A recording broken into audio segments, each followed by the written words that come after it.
दोस्तों नमस्कार। मैं प्रशांत कौशिक संवाद इंडिया मंच पर आप सभी का हार्दिक स्वागत करता हूं, हार्दिक अभिनंदन करता हूं। आप सभी जानते हैं इस समय डोनाल्ड ट्रंप सुर्खियों में बने हुए हैं लगातार जिस तरह से राष्ट्रपति बनने के पश्चात और बल्कि उससे पहले ही उन्होंने टैरिफ वार की घोषणा कर दी थी।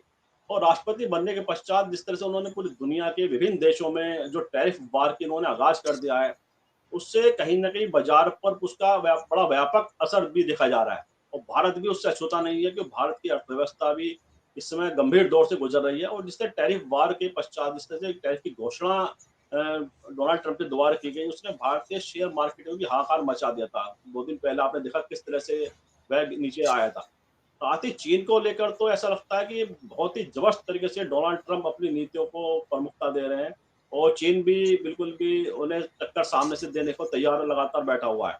और जहाँ डोनाल्ड ट्रंप ने अपने टैरिफ की घोषणा लगातार चीन के ऊपर की, चीन भी लगातार उसी तरह से उन्हें जवाब दे रहा है।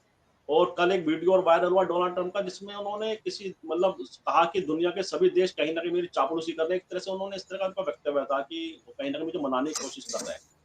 तो ऐसे में डोनाल्ड ट्रंप की जो पॉलिसी है उसका भारतीय बाजार पर किस तरह से व्यापक असर पड़ रहा है और भारत की जो अर्थव्यवस्था है जिस तरह से गंभीर चुनौतियां उसके सामने लगातार है, नौकरियां घट रही हैं, महंगाई बढ़ रही है, तमाम तरह की बातें लगातार अर्थव्यवस्था को लेकर कही जा रही हैं और चिंता भी व्यक्त की जा रही है।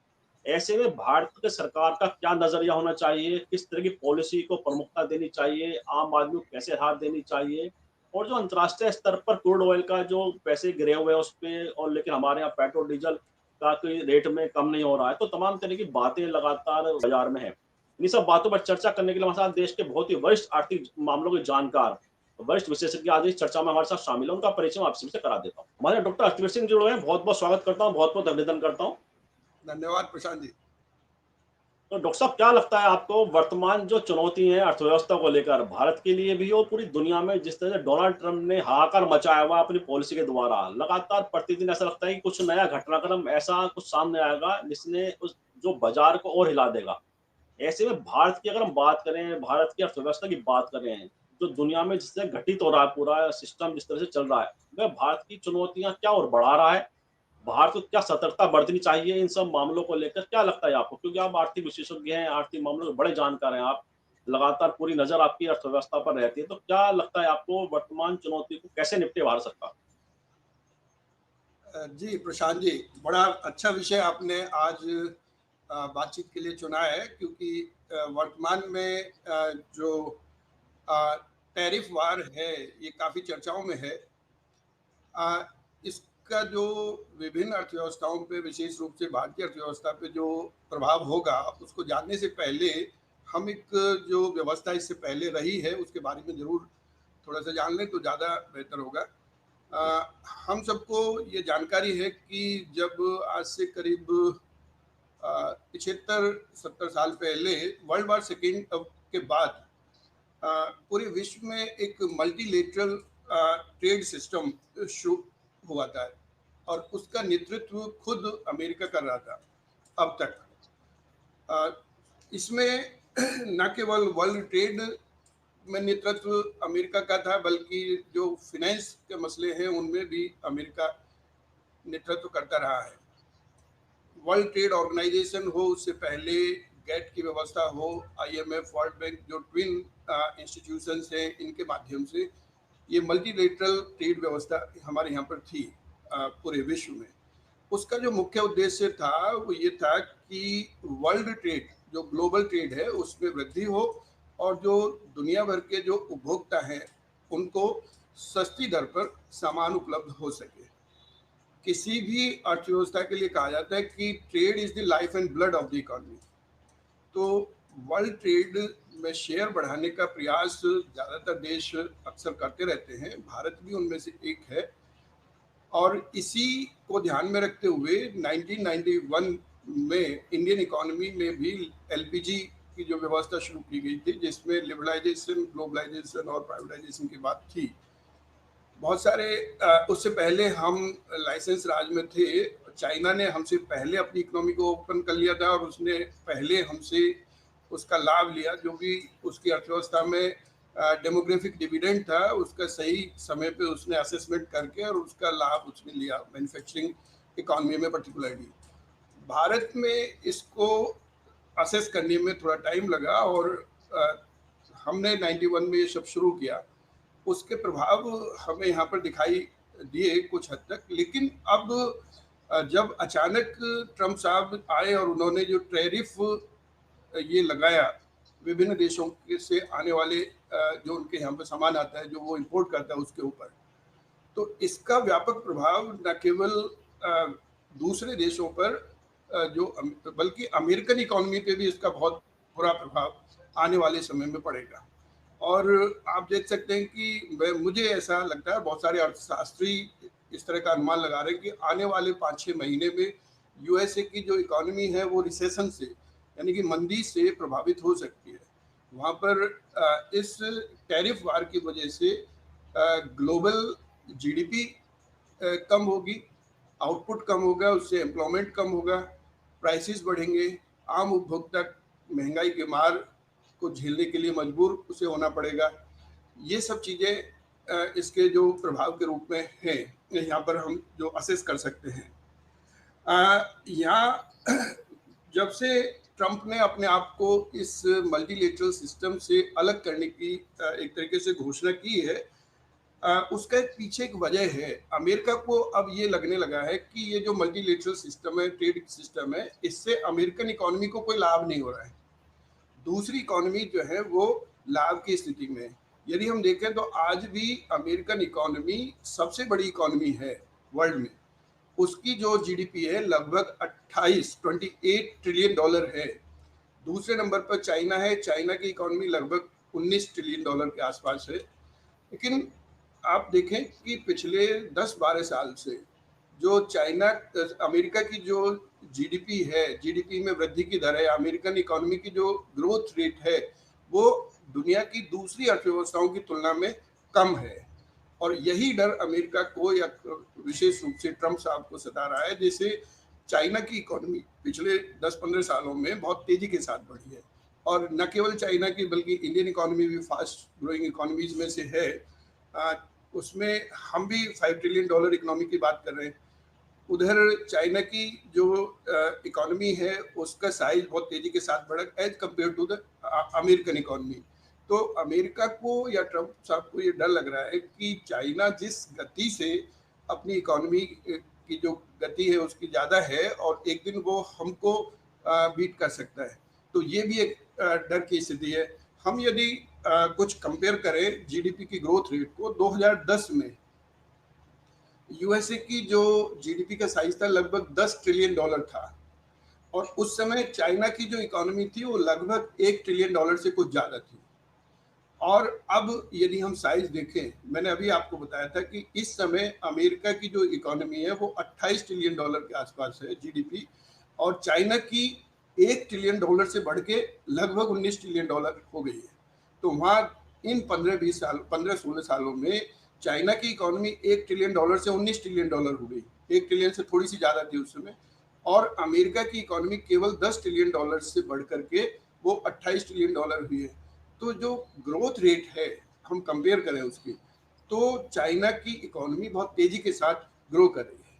तो एक डर है ट्रंप को या अमेरिकन इकोनॉमी में जो भी वहाँ का प्रशासन है कि कहीं ये जो दूसरे देश हैं, और न केवल चाइना, और हम इस इंडिया की बात करें, जो दूसरे कंट्रीज हैं जैसे ब्रिक नेशंस की हम बात करें, ब्राज़ील भी एक है। इसके अलावा भी हमारे यहाँ आस पड़ोस में जो एशियन इकोनॉमीज हैं वो तेज़ी के साथ बढ़ रही हैं। तो अब ट्रंप साहब को ये डर लग रहा है कि ये इकोनॉमीज का जो शेयर है वो ग्लोबल जीडीपी में वो बढ़ जाएगा, तो इससे अमेरिका की जो इकोनॉमी है उसके ऊपर बुरा प्रभाव पड़ सकता है। यही कुछ डर की स्थिति हो सकती है जिसकी वजह से ट्रंप साहब ने अपने यहाँ पर ये टैरिफ बढ़ाने की बात की है। जहाँ तक टैरिफ लगाने की बात है तो ये एवरेज टैरिफ इंडिया की, यदि हम अमेरिका की बात करें तो अमेरिका ने लगभग 26% टैरिफ लगाया है भारत के सामानों के ऊपर। अलग अलग देशों में अलग अलग रेट से उसने लगाया, जैसे भी उनका वो है। लेकिन वो कह रहे हैं कि रेसिप्रोकल टैरिफ है, चूंकि भारत हमारे जो गुड्स हैं उनके ऊपर टैरिफ लगाता है, तो हम जो भारत जो इंपोर्ट करता है उस अमेरिका से उसके ऊपर टैरिफ लगाते हैं, तो वो भी रेसिप्रोकल टैरिफ वो कह रहे हैं कि इसको लगाएंगे। लेकिन यदि हम डेटा देखें तो इंडिया जो टैरिफ लगा रहा है उसका एवरेज रेट लगभग 17% है। टैरिफ। और यदि रेसिप्रोकल टैरिफ की बात है तो रेसिप्रोकल टैरिफ तो उसे हमारे ऊपर 17% के आसपास लगाना चाहिए था, उसने 26% लगा दिया। तो इसका नो डाउट हमारी जो इकोनॉमी है इसके ऊपर भी प्रभाव पड़ेगा, और सबसे ज़्यादा प्रभाव जो पड़ता है आम लोगों के ऊपर, जो गरीब हैं उसके ऊपर सबसे अधिक प्रभाव पड़ेगा। तो ये कुछ इम्पोर्टेंट पॉइंट्स हैं, मुझे ऐसा लगता है। जी, जी, बिल्कुल, आपने बड़े विस्तार से पूरा बताया कि कौन से ऐसे कारण थे जिसने ट्रंप की जो नीति है उसको आगे बढ़ाने का काम किया। लेकिन बात है कि जो टैरिफ वार जो छिड़ गया पूरे दुनिया के अंदर, लगातार एक से प्रेशराइज़ कहीं न कहीं पूरे देश हो रहे हैं अमेरिका की नीतियों के द्वारा। तो ऐसे में अपनी इकोनॉमी को आगे बढ़ाने के लिए क्या ट्रेड वार छेड़ना ज़रूरी था, या तमाम तरह के दूसरे ऑप्शन भी उनके पास उपलब्ध थे जिससे कि अपनी इकोनॉमी को वो बेहतर कर सकें, उसे मजबूती दे सकें? क्योंकि हम देख रहे हैं टैरिफ वार शुरू हुआ है तो अमेरिका के अंदर ही उनका विरोध हो रहा है।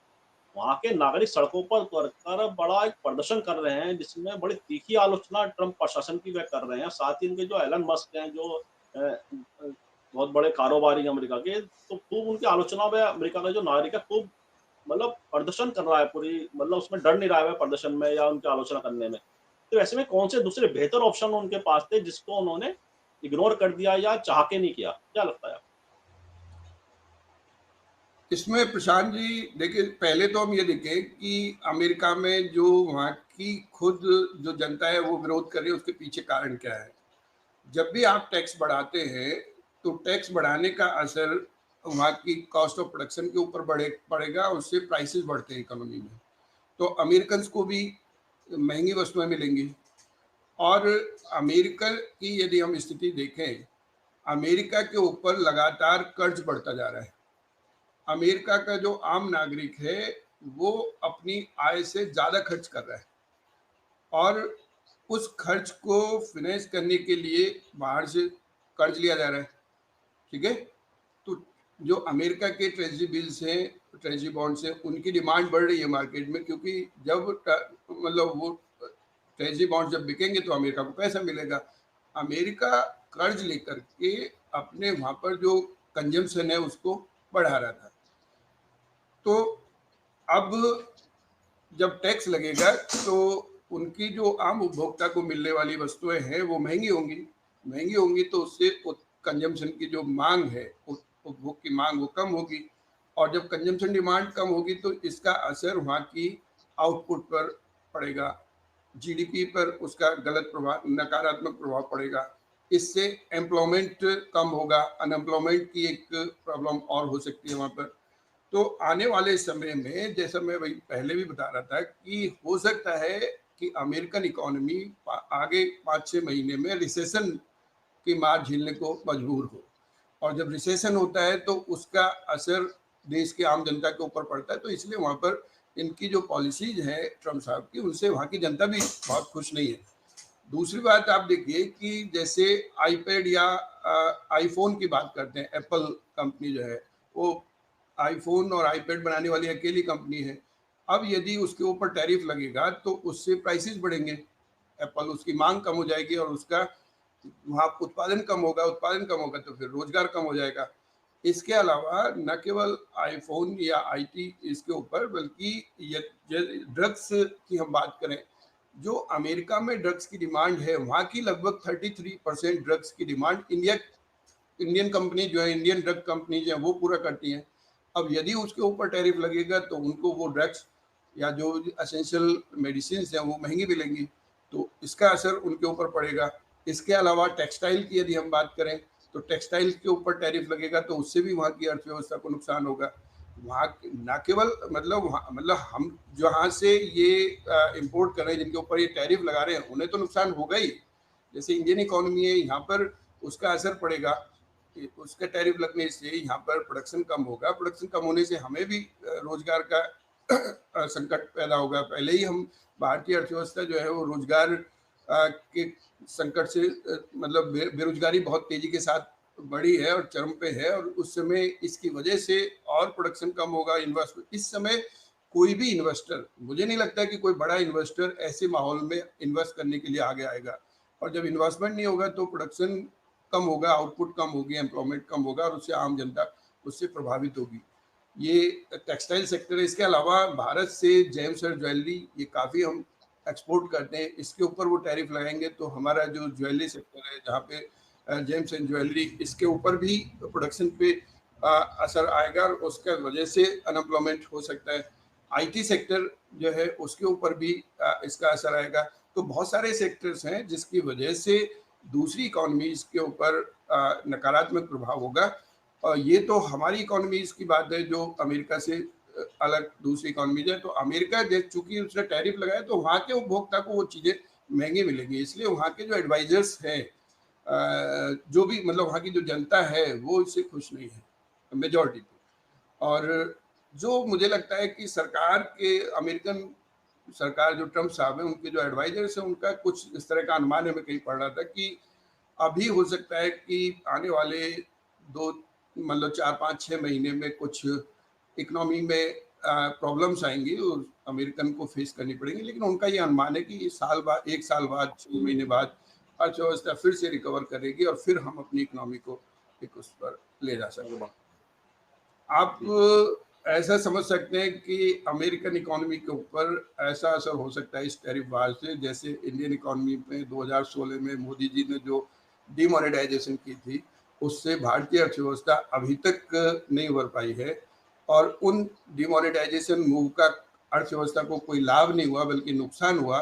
जीडीपी हमारी कम हुई और एम्प्लॉयमेंट बहुत कम हुआ, जिसकी वजह से इनफॉर्मल सेक्टर जो इकोनॉमी का है वो आज तक अपने नॉर्मल उसमें नहीं आ पाया है। बिल्कुल उसी तरह का प्रभाव अमेरिकन इकोनॉमी के ऊपर ट्रम्प साहब की नीतियों की वजह से हो सकता है। पहले भी भारत में भी डिमोनेटाइजेशन के बहुत सारे फायदे गिनाए गए थे, समर्थक उस तरह की बातें करते थे। आज तो ये वेल प्रूवन है कि इससे बड़ा ब्लेंडर कुछ हो ही नहीं सकता था इकोनॉमी के लिए। ऐसा ही कुछ ट्रम्प की पॉलिसी जो है टैरिफ जो इन्होंने लगाने का निर्णय किया है, उनके बारे में भी कुछ विद्वानों का मत ऐसा ही है कि अमेरिकन अर्थव्यवस्था को भी ये बहुत बुरी तरीके से प्रभावित कर सकता है। तो वर्ल्ड ट्रेड के ऊपर जो ग्लोबल ट्रेड है वो तो डेफिनेटली उसके ऊपर निगेटिव इफेक्ट होगा, तो बहुत सारी अर्थव्यवस्थाएं भी उसकी अ, उसमें आ जाएंगी, मार झेलने के लिए मजबूर होंगी। जी, जी। अच्छा, जिस तरह से हम देख रहे हैं दुनिया में जिस तरह से शासक इस समय विराजमान है, वह ऐसा लगता है कि मतलब ऐसे फैसले लेते हैं जिसके वे दुष्परिणाम तो सोचते नहीं है, केवल एक ही पहलू देखते हैं। तो तमाम जी, तरह के जैसे आपने भी एग्ज़ाम्पल दिया भारत में भी नोटबंदी के पश्चात तमाम तरह के झटके अर्थव्यवस्था को झेलने पड़े। अच्छा, भारत जी, का जो रुख है, अगर हम डोनाल्ड ट्रंप के टैरिफ वार पे देखें, टैरिफ की जो पॉलिसी है, भारत का जो रुख है बड़ा मतलब शांत वाला रहा है। उन्होंने कोई ऐसा अपना कोई रिएक्शन इस पे मुखरता के साथ नहीं दिया है। वह चुपचाप पूरे तस्वीर को देख रही है कि क्या इसके रिज़ल्ट आएँगे, किस तरह से परिणाम सामने आएँगे। तो अगर हम देखें छोटे-छोटे देशों ने बड़ी मुखरता के साथ डोनाल्ड ट्रंप का विरोध किया, उनकी पॉलिसी का विरोध किया। तो भारत का जो रुख है, क्या और ज़्यादा स्पष्ट रूप से सामने आना चाहिए कि भारत क्या सोच रहा है या उनका किस तरह की पॉलिसी को वह इस वर्तमान चुनौतियों से निपटने के लिए तैयार कर रहा है? क्या स्पष्ट नज़रिए सामने रखना चाहिए जिससे कि भ्रम का जो वातावरण है या लोग जो सोच रहे हैं किस तरह की घटनाएँ सामने आएँगी अर्थव्यवस्था में, लोगों को नज़रिया भी उन्हें भी सोचने का अवसर मिले कि भारत सरकार क्या रुख अपना रही है, किस तरह से नज़रिया अपना रही है, कौन-सी पॉलिसी तैयार कर रही है। तो क्या लगता है आपको? देखिए भारत सरकार जो भी अपना स्टैंड ले रही है उस पे तो कहना मुश्किल है। जो भी इस समय अर्थव्यवस्था में आ, वातावरण है, आर्थिक वातावरण हो या राजनीतिक, आप उससे भली भांति परिचित हैं। जो विमर्श का विषय है वो आर्थिक मुद्दे है ही नहीं। विमर्श जो है राजनीतिक विमर्श या सामाजिक विमर्श, उसमें धार्मिक मुद्दे ज़्यादा अहम रोल प्ले कर रहे हैं, क्योंकि वो उन्हें चुनाव जिताने में मदद करते हैं, चाहे वो जातीय मुद्दे हों चाहे वो धार्मिक मुद्दे हों। उन पर विमर्श का मतलब ज़्यादा हो रहा है उन उन मुद्दों का। आर्थिक विषय कहीं भी मतलब चर्चा के केंद्र में नहीं है। और इसमें बहुत बड़ी भूमिका जो हमारा मीडिया है, जो चौथा स्तंभ कहलाता है लोकतंत्र का, वो भी उसका भी बहुत बड़ा भूमिका है। तो भूमिका मतलब मैं इसलिए कह रहा हूँ कि यदि आप मुख्य धारा के जो मीडिया है उसको सुनिए तो वो इसमें भी इसके फ़ायदे गिना रहे हैं, इसको भी आप अवसर मान रहे हैं। तो इस पे तो कहना बड़ा मुश्किल है, लेकिन वर्तमान समय ज़रूर चुनौती का समय है। इसमें भारत सरकार को मुझे ऐसा लगता है कि इसमें जो भी रीजनल ब्लॉक्स हैं व्यापार के लिए, जैसे ब्रिक्स नेशंस हैं या G20 है या G7 है, इन लोगों के साथ बातचीत करनी चाहिए। एक अलग ब्लॉक्स, ट्रेड ब्लॉक्स बनाने चाहिए जिनके साथ हम इस तरह के व्यापार समझौते करें, क्योंकि ये जो ट्रेड टैरिफ वॉर है, ये मुझे लगता है कि बहुत छोटे समय के लिए नहीं है, ये लॉन्ग टर्म इफेक्ट इसके होंगे। तो सरकार को इस समय अपने लॉन्ग टर्म उसके इंटरेस्ट को ध्यान में रखते हुए बाइलेटरल और कुछ इस तरह के जो रीजनल ब्लॉक्स, बाइलेटरल ट्रेड को फोकस करना चाहिए, और जो कुछ ग्रुप्स हैं, ट्रेड ग्रुप्स हैं, उनके साथ अपने जो रिलेशंस हैं उनको अच्छा करना चाहिए, जिससे कि भारतीय अर्थव्यवस्था के सामने यदि कोई चुनौती इस तरह की आती है टैरिफ की, जो जैसा लग रहा है, तो भविष्य में वो अपनी इकोनॉमी के इंटरेस्ट को प्रोटेक्ट कर सके। अभी जहाँ तक अमेरिकन टैरिफ या ट्रम्प के जो टैरिफ है, इसका असर भारत की अर्थव्यवस्था में जो महत्वपूर्ण सेक्टर है, लगभग हमारे यहाँ पर जो ट्रेड वॉल्यूम है, जीडीपी का लगभग 50%, मतलब 46-47% वो ग्लोबल ट्रेड उससे एक्सपोर्ट इंपोर्ट का उसमें है। तो मतलब जो अर्थव्यवस्था के लगभग 47-46% को प्रभावित करेगा। तो इतनी इकोनॉमी जो जैसे कंस्ट्रक्शन सेक्टर है या कोई दूसरे सेक्टर है जिनमें कोई हम ट्रेड नहीं करते हैं या कोई व्यापार नहीं करते हैं, तो वहाँ पर उस अर्थव्यवस्था पे इसका कोई फर्क नहीं पड़ेगा। लेकिन बाकी जो सेक्टर्स है, मैंने अभी आपको बताया, जेम्स एंड ज्वेलरी है, चाहे हम ड्रग्स की बात करें, चाहे हम आईटी सेक्टर की बात करें, टेक्सटाइल्स की बात करें, ये बड़े सेक्टर्स हैं जो रोजगार भी देते हैं हमारे यहाँ पे बड़ी जनसंख्या को। इनके ऊपर बहुत गहरा प्रभाव पड़ने वाला है, जिसकी वजह से बेरोजगारी होगी, और न केवल बेरोजगारी होगी बल्कि महंगाई भी बढ़ेगी। एक तरफ तो इनकम कम होगी और दूसरी तरफ वस्तुएं बहुत महंगी हो जाएंगी। तो आम जनता का सर्वाइवल बहुत मुश्किल होने वाला है, यदि समय रहते सरकार ने कुछ इस तरह के इम्पोर्टेंट मेजर्स नहीं लिए तो। अच्छा, साथ में एग्रीकल्चर फील्ड के लिए ऊपर भी इसका असर बताया जा रहा है कि एग्रीकल्चर फील्ड पे इक्विपमेंट्स जो आते हैं उस पर भी अगर टैरिफ का असर पड़ेगा तो एग्रीकल्चर वैसे ही इतनी चुनौतियों से वह इसमें लगातार घिरा हुआ है और लगातार चुनौतियां बढ़ भी रही हैं एग्रीकल्चर क्षेत्र के लिए। और किसानों की जो मांग है तमाम मतलब लगातार सबके सामने मुखरता के साथ किसान भी अनेक वर्षों से आंदोलन कर रहा है। लेकिन अगर इसके टैरिफ का जो एग्रीकल्चर पर असर पड़ेगा तो वह भारत के लिए क्या और चुनौती बढ़ाएगा? क्योंकि जिस तरह से किसानों की अपनी डिमांड है, ऐसे में अगर और उनके ऊपर इस टैरिफ की मार पड़ती है, तो उसके क्या परिणाम आप देखते हैं? बहुत अच्छा विषय आपने याद दिलाया। मैं इसको इसकी मतलब मिस कर रहा था। भारतीय जो कृषि उत्पाद है, हम जो एक्सपोर्ट करते हैं उसमें एक बड़ा हिस्सा होता है, प्राइमरी प्रोडक्ट्स को हम एक्सपोर्ट करते हैं। यदि ये टैरिफ का असर उसके ऊपर भी पड़ेगा, हमारा एक्सपोर्ट्स प्रभावित होंगे। हमारे यहाँ पर सरकार किसानों को एमएसपी देने के लिए तैयार नहीं है। उधर जब इस पे जो एक दबाव है भारतीय किसानों के ऊपर, सरकार की मतलब भारतीय सरकार के ऊपर, ये है कि हम अपने यहाँ पर जो अमेरिका से फूड ग्रेन्स है उसको इंपोर्ट करें। और यदि हम फूड ग्रेन्स को वहाँ से इंपोर्ट करें, मान लिया गेहूं को हम इंपोर्ट करें, हमारे यहाँ गेहूं की इंपोर्ट करने की जरूरत ही नहीं है, क्योंकि हमारे यहाँ तो गेहूं का स्टॉक इतना ज़्यादा है, उसको हम सही स्टोरेज फैसिलिटी ना होने की वजह से वो बरसात में गल सड़ जाता है बहुत सारा हिस्सा। तो हमें गेहूं को इंपोर्ट करने की जरूरत नहीं है। लेकिन ट्रेड पॉलिसी ऐसी है कि हमें मजबूर किया जा रहा है कि हम वहाँ से वीट को इंपोर्ट करें और या फूड ग्रेन्स को इंपोर्ट करें। यदि इस तरह के एग्रीमेंट होते हैं तो भारतीय कृषि के ऊपर उसका बहुत बुरा प्रभाव होगा। किसान पहले ही लागत बढ़ने की वजह से उसे पर्याप्त मतलब जो मूल्य है अपनी उपज का वो नहीं मिल पा रहा है, उससे बहुत संकट के दौर से वो गुजर रहा है। और पिछले 4-5 साल से आप देख ही रहे हैं कि भारतीय जो सरकार है उसका किसानों के साथ जो व्यवहार है वो बहुत उनके फेवर में तो नहीं है।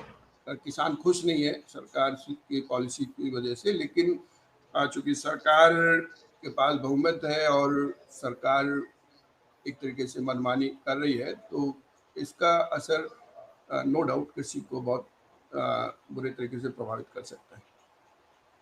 जी, तो जी। सरकार जैसा को, आप मुझे लगता है कि अपने किसानों को प्रोटेक्शन देने के लिए कोई इस तरह का एग्रीमेंट नहीं करना चाहिए, जिससे कि भारतीय कृषि या किसानों के ऊपर कोई नकारात्मक प्रभाव पड़े।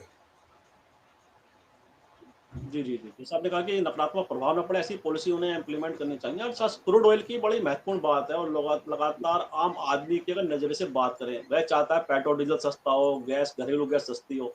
लेकिन जैसे क्रूड ऑयल अंतर्राष्ट्रीय बाज़ार में बहुत ही कम इस समय प्रति बैरल है। उसके पश्चात भी रेट कम नहीं हुआ और सरकार ने अपनी एक्साइज़ ड्यूटी और बढ़ा दी है और साथ ही घरेलू गैस पे ₹50 और बढ़ा दिए।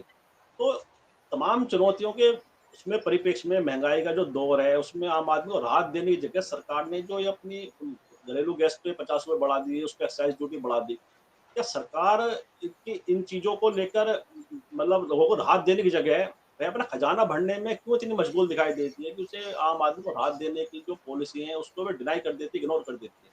इसके पीछे कौन-से ऐसे कारण है सरकार की, कौन-सी ऐसी मजबूरी है उसके पीछे? मजबूरी एकदम स्पष्ट है।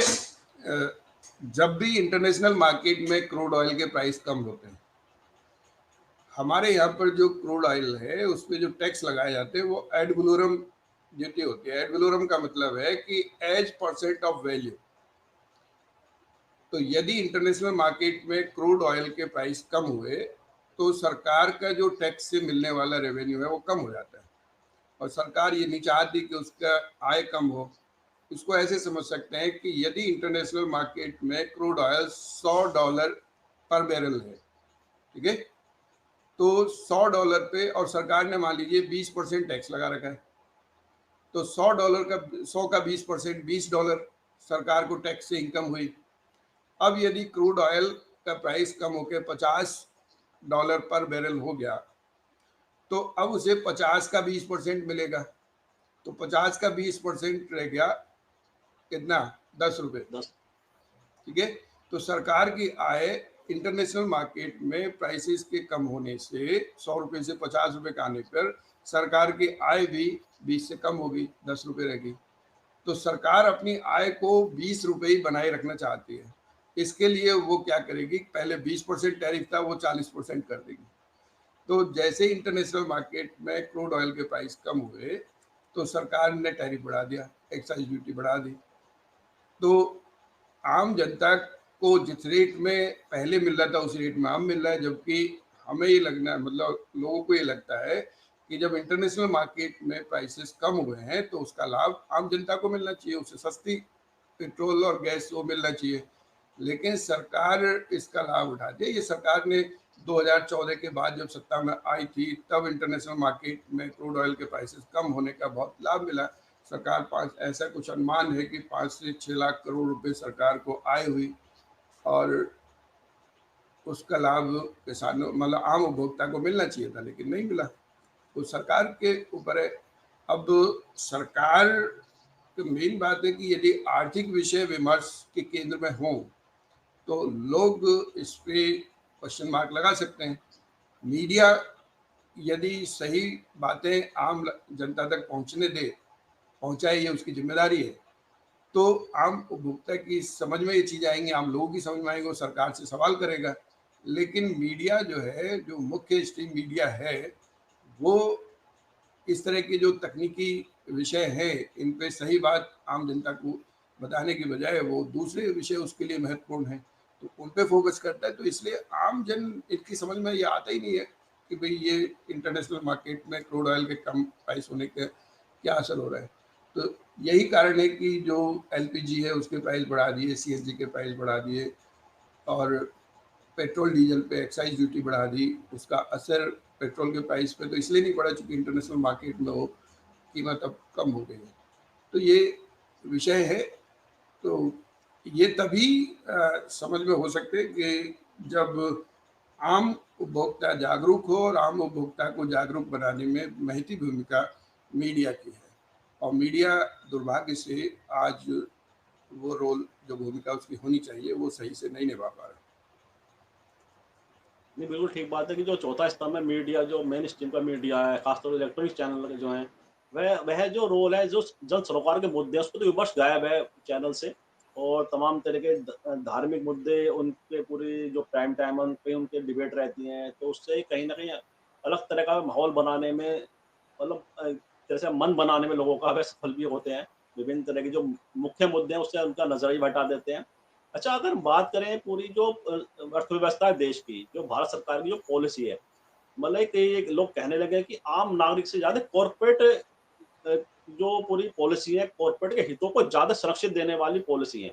इसमें क्या सच्चाई है, और किस तरह से अगर आम नागरिक के मुद्दों की जगह कॉर्पोरेट हितों की चिंता ज़्यादा की जा रही है, अगर अर्थव्यवस्था के अंदर, पॉलिसी के अंदर, तो वह आम नागरिक के हितों को कैसे चोट पहुँचा रही है? और कॉर्पोरेट भी क्या वह उन पॉलिसी के बदले क्या देश की, मतलब आम आदमी तक बहरात पहुँचा रहा है?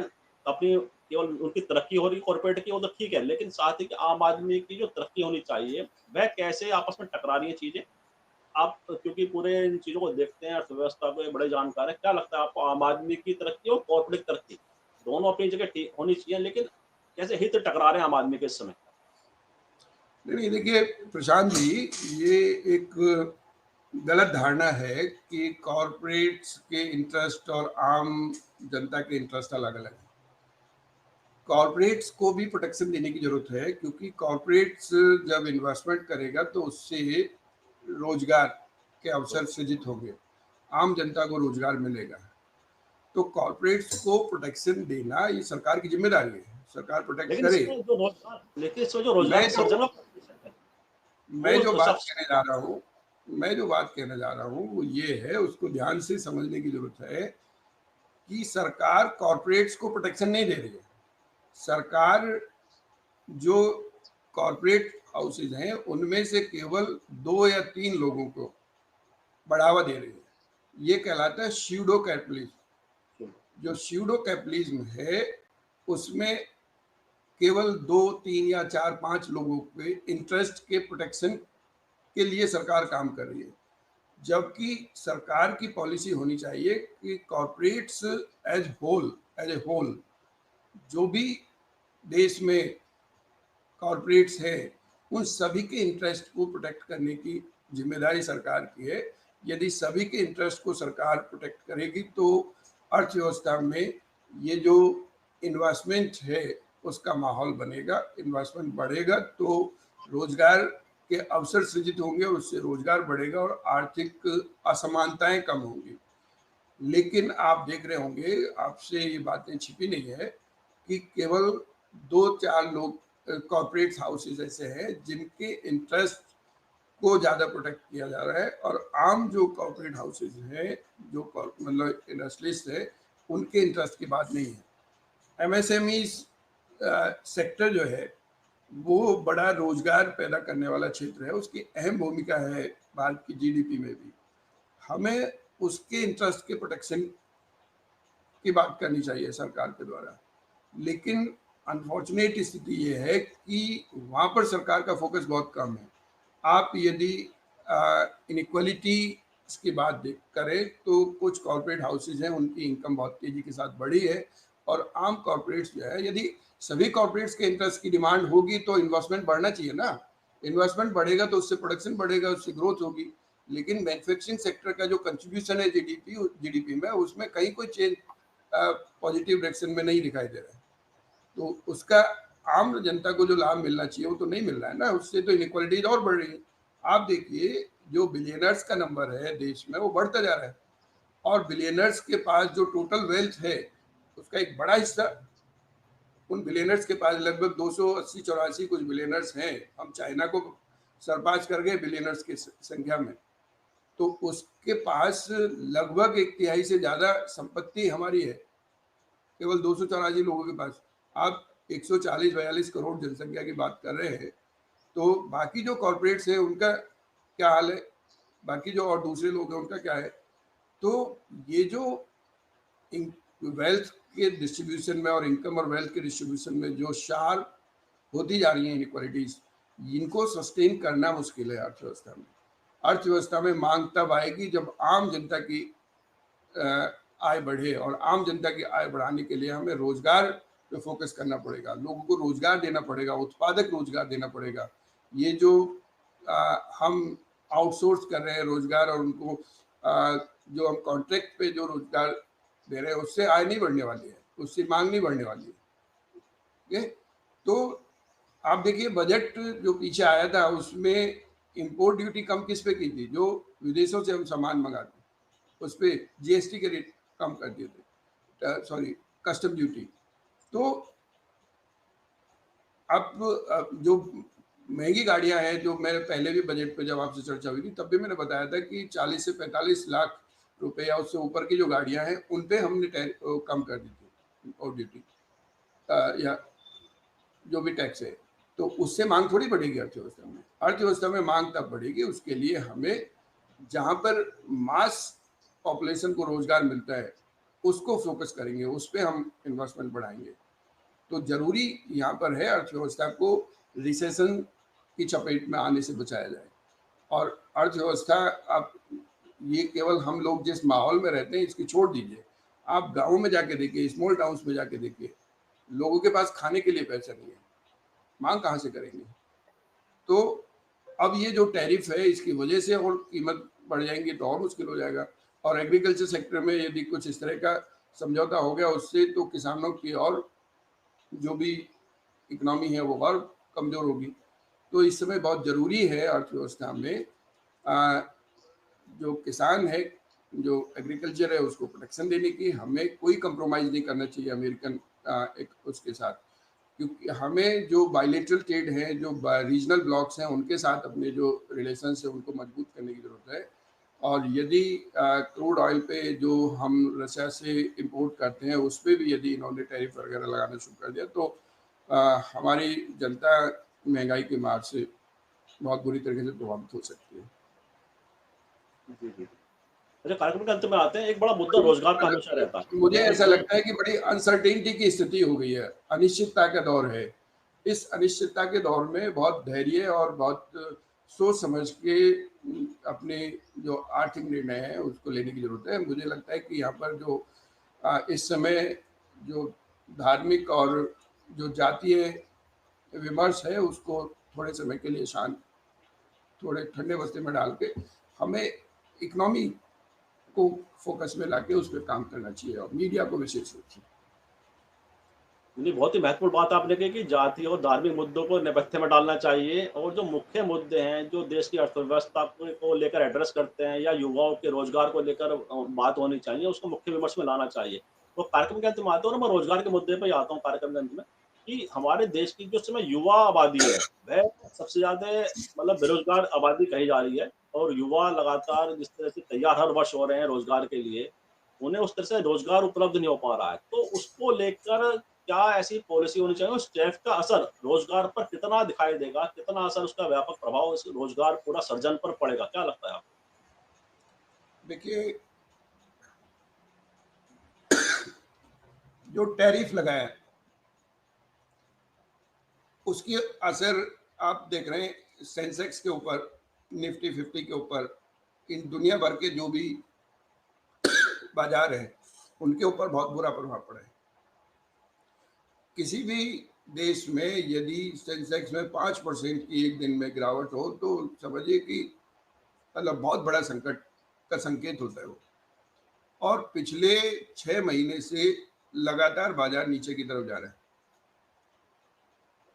पिछले जो सोमवार गया है उस सोमवार को सारा लाल दिखाई दे रहा था बाजार का, वो सब डाउन उसमें था। तो उसका असर इन्वेस्टमेंट के ऊपर पड़ता है और रोजगार तब आएगा जब इकोनॉमी में इन्वेस्टमेंट बढ़ेगा। इकोनॉमी की जो इस समय जो अनसर्टेनिटी का माहौल है उससे बाहर लाने की जरूरत है अर्थव्यवस्था को, क्योंकि अनसर्टेनिटी के एनवायरमेंट में कोई भी बड़ा इन्वेस्टर इकोनॉमी में इन्वेस्ट करने के लिए आगे नहीं आएगा। और जब तक इन्वेस्टमेंट को हम इंक्रीज नहीं करेंगे, उसको इंसेंटिवाइज नहीं करेंगे, तब तक अर्थव्यवस्था में ना तो उत्पादन बढ़ेगा, ना रोजगार बढ़ेगा, ना आम लोगों को राहत मिलेगी। ठीक है, जरूरत है इन्वेस्टमेंट फ्रेंडली एनवायरमेंट को प्रोटेक्शन देने की, उसको बढ़ावा दिया जाए। और वो केवल 2 या 4 बड़े उद्योगपतियों को बढ़ावा देने से नहीं होगा, हमें पूरे कॉर्पोरेट सेक्टर की मांग की बात, मतलब उसके इंटरेस्ट की बात करनी है, उसको प्रोटेक्ट करना है। और कॉर्पोरेट्स के इंटरेस्ट को प्रोटेक्ट करना बुरा नहीं है, क्योंकि उसी से तो अर्थव्यवस्था में रोजगार आएगा। तो रोजगार के लिए जरूरी है कि हम एक ऐसा माहौल बनाए जिससे कि अर्थव्यवस्था में मांग बढ़े, क्योंकि प्रोड्यूसर जो कॉर्पोरेट्स हैं वो भी इन्वेस्ट करने के लिए तभी आगे आएगा जब उसके प्रोडक्ट की मांग होगी। और मांग कहाँ से होगी? जब लोगों की आय बढ़ेगी। आय कब बढ़ेगी? जब लोगों के पास रोजगार होगा। तो रोजगार की तरफ सरकार का ध्यान इस समय बहुत मतलब मिनिमम है। हम चाहे कितनी भी बड़ी बड़ी बातें करते रहें, लेकिन स्थिति बहुत ही शोचनीय है। आज तो सरकार को इस समय जो यूथ पॉपुलेशन है उसको ट्रेन करके, उसको स्किल करके, उसके स्किल को एनहांस करके उसको प्रोडक्टिव रोजगार, प्रोडक्टिव एम्प्लॉयमेंट देने की जरूरत है। वही एक उपाय है जिससे कि अर्थव्यवस्था में समृद्धि आ सकती है। और यदि सरकार अपनी इस यूथ पॉपुलेशन को प्रोडक्टिव एम्प्लॉयमेंट देने में असफल रहती है, इससे बड़ा अपराध कुछ नहीं हो सकता। ये अर्थव्यवस्था के भविष्य के लिए बहुत चिंता का विषय है।